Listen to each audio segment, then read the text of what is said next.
안녕하세요. 영어인문학 교수 김태희입니다. 이번 시간에는 학생들과 함께 우리의 미래는 과연 디스토피아일까?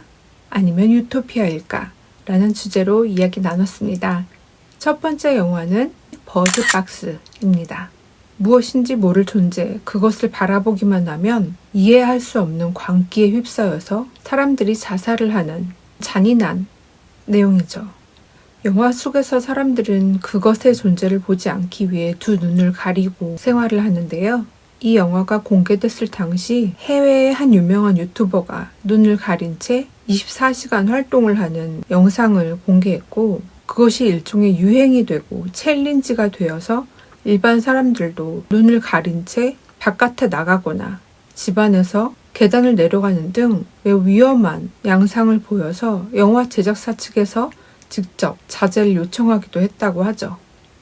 이런 챌린지는 절대 하면 안 되겠죠?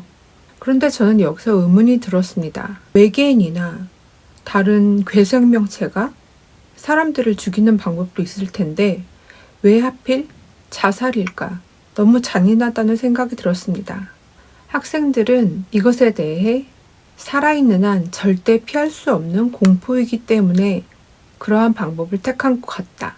지성이 있는 생명체만이 선택할 수 있는 가장 기이한 선택지이기 때문에 그 방법을 선택한 것 같다라는 등의 의견이 있었습니다. 쿠툴루 신화나 코스믹 호러 등의 장르에서는 쉽게 볼 수 있는 죽음의 형태라서 웹툰이나 웹소설을 공부하는 학생들에게는 익숙한 내용인 것 같더라고요.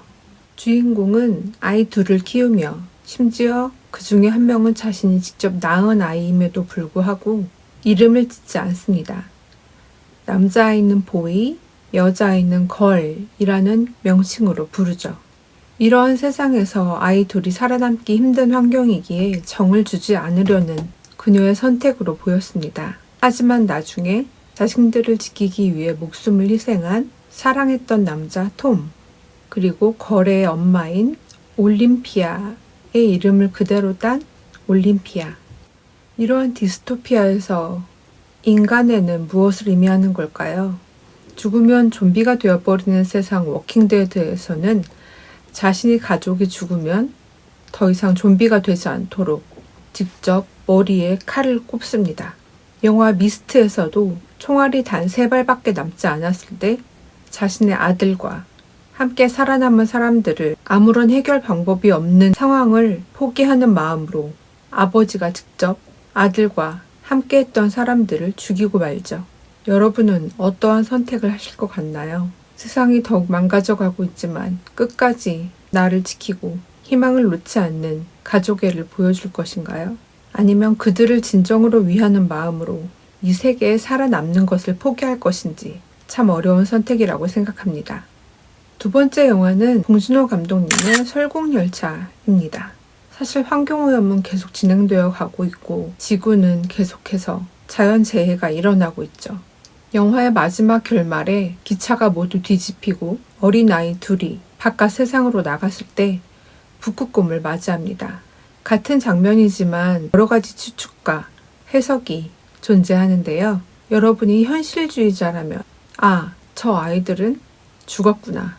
바로 앞에 배고픈 북극곰이 있다니 하면서 배드엔딩으로 생각할 것이고, 여러분이 이상주의자라면 드디어 기차에서 해방이 되었다. 북극곰도 살아갈 수 있는 환경이니 사람도 이제 살 수 있는 환경으로 변했구나 라고 생각하실 것입니다.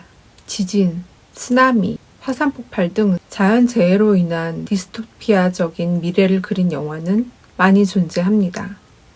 그 중에서도 인상 깊은 것이 우리나라 콘크리트 유토피아인데요. 설국열차와 마찬가지로 세상이 꽁꽁 얼어붙은 듯한 빙하기의 시대로 도래하죠.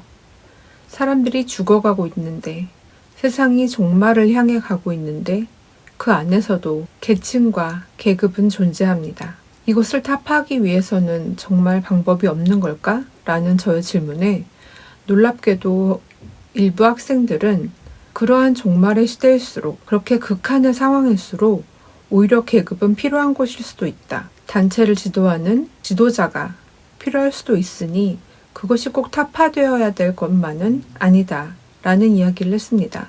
기차의 꼬리칸과 앞칸, 너무나도 다른 세상을 보면서 함께 살아나가야 된다는 생각을 했던 제가 너무 비현실적인 것일까? 라는 생각도 들게 되네요. 그래서 우리가 맞이할 미래는 과연 유토피아일까요? 디스토피아일까요? 학생들의 의견은 매우 다양했습니다. 이미 우리가 살고 있는 세상이 디스토피아이기 때문에 더 이상 미래를 예측할 것도 없다 라는 학생들도 있었고요. 디스토피아와 유토피아가 계속해서 서로 반복될 것이다. 어떻게든 세상은 지속해 나갈 것이다 라는 학생들의 의견도 있었습니다. 여러분의 생각은 어떠신가요? 지금, 오늘 여러분의 선택이 미래를 결정할 것입니다.